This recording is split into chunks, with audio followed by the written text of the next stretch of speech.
नमस्कार साथियों, कैसे हैं आप लोग। उम्मीद करते हैं कि अच्छे होंगे, स्वस्थ होंगे और खुश होंगे और पढ़ाई कर रहे होंगे।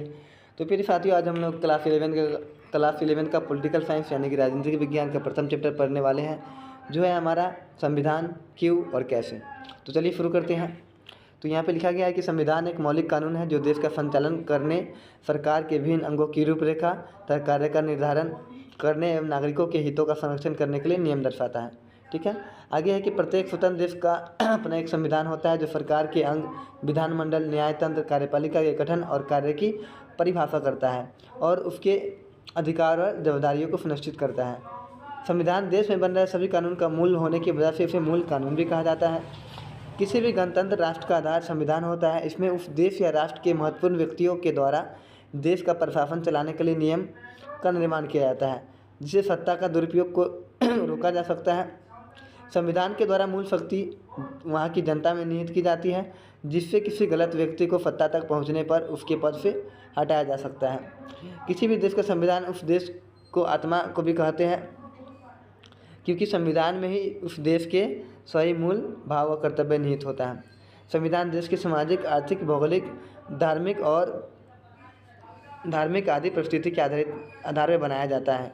ठीक है दोस्तों, आगे चलते हैं।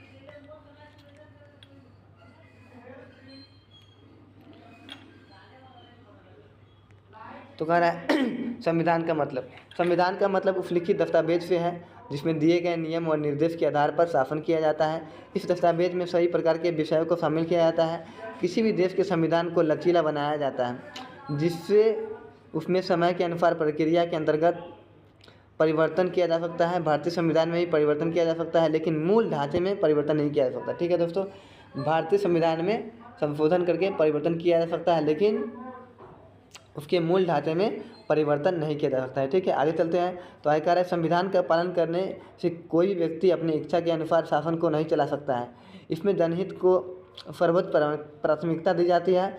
भारतीय संविधान के द्वारा आम नागरिक को मतदान करने का अधिकार प्रदान किया गया है। मतदान के द्वारा ही देश की सत्ता में परिवर्तन किया जा सकता है। भारतीय संविधान की प्रस्तावनाएं भारत के नागरिकों में सभी प्रकार की शक्ति विद्यमान होने की बात स्वीकारी गई है। यह प्रस्तावना ही संविधान के उद्देश्यों की जानकारी देती है। आगे चलेंगे कि संविधान क्या है।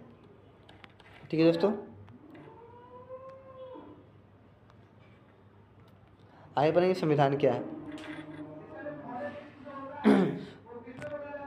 तो भारतीय संविधान क्या है। भारतीय संसदीय प्रणाली को अपनाया गया है। यह प्रणाली इंग्लैंड से ली गई है। इसके तहत भारतीय संविधान का निर्माण किया गया है। यह एक प्रकार के लिखित दस्तावेज है जिसमें भारत के प्रशासन चलाने के लिए दिशा निर्देश दिए गए हैं।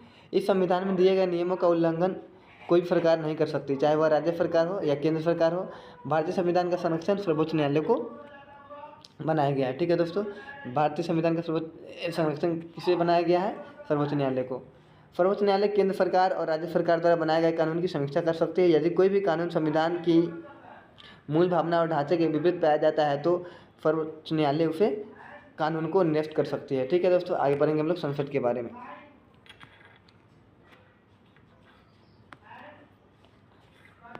आगे बढ़ेंगे हम लोग संसद के बारे में। ठीक है दोस्तों, तो केंद्र स्तर पर संविधान द्वारा स्थापित विधायिका को संसद या पार्लियामेंट ऑफ इंडिया कहा जाता है।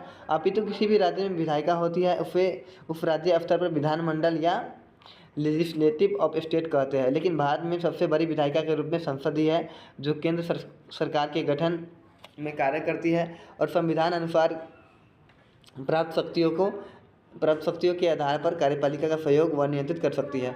भारत में देश हित के कानून संसद में ही बनाए जाते हैं, जिसके आधार पर हम कह सकते हैं कि भारत में संसदीय प्रणाली है जो भारत की जनता के प्रति उत्तरदायी है। भारतीय संविधान के 5वें भाग के अंतर्गत अनुच्छेद 79 से लेकर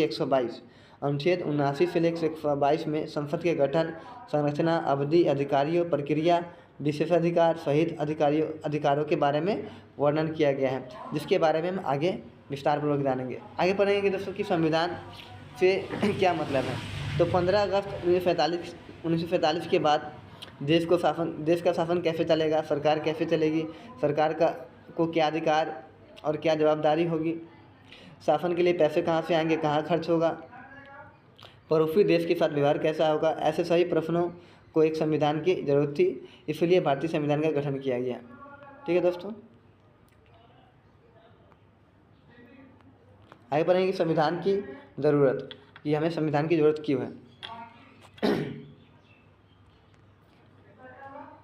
तो यहाँ दिया गया है दोस्तों कि वर्ष 1942 में भारत छोड़ो आंदोलन और द्वितीय विश्व युद्ध की समाप्ति के बाद अन्य देशों के द्वारा भारत को स्वतंत्र करने का दबाव इंग्लैंड पर पड़ने लगा, जिसमें इंग्लैंड की तत्कालीन सरकार का सत्ता परिवर्तन बहुत बड़ी भूमिका निभाता है। इन सभी दबावों के साथ इंग्लैंड ने भारत को स्वतंत्र करने का निर्णय लिया। इसके लिए उसने भारत में कैबिनेट मिशन को भेजा। कैबिनेट मिशन का उत्तरदायित्व भारत की सत्ता भारत के लोगों को हस्तांतरण करके वापस आना था। कैबिनेट मिशन ने वर्ष 1946 में कुछ प्रावधान तय किए, जिसमें एक प्रावधान संविधान सभा का गठन करना था। यह सभा ही भारत के संविधान का निर्माण करेगी और सत्ता ग्रहण करेगी। कैबिनेट मिशन के अंतर्गत संविधान सभा का गठन किया गया, जिसका प्रथम अधिवेशन 9 दिसंबर 1946 को हुआ। इस अधिवेशन की अध्यक्षता डॉक्टर सच्चिदानंद के द्वारा की गई। डॉक्टर सच्चिदानंद सिन्हा अस्थायी अध्यक्ष थे। आगे फिर कह रहा है कि संविधान सभा ने सर्वसम्मति से 11 दिसंबर 1946 को डॉक्टर राजेंद्र प्रसाद को अपना अस्थायी अध्यक्ष, दोस्तों अस्थायी यहाँ पे लिखा नहीं गया, लेकिन अस्थायी अध्यक्ष के तौर पे चुना गया। इस संविधान सभा में कई समितियाँ गठन किया गया, जिसमें प्रारूप समिति सबसे प्रमुख थी। इसका अध्यक्ष डॉक्टर भीमराव अम्बेडकर को चुना गया। प्रारूप समिति का अध्यक्ष डॉक्टर भीमराव अम्बेडकर को चुना गया था। ठीक है दोस्तों, आगे कह रहा है कि संविधान सभा ने 26 नवंबर 1949 को संविधान को अंगीकृत किया तथा पूर्ण संविधान 26 नवंबर 1950 को लागू किया। ठीक है दोस्तों।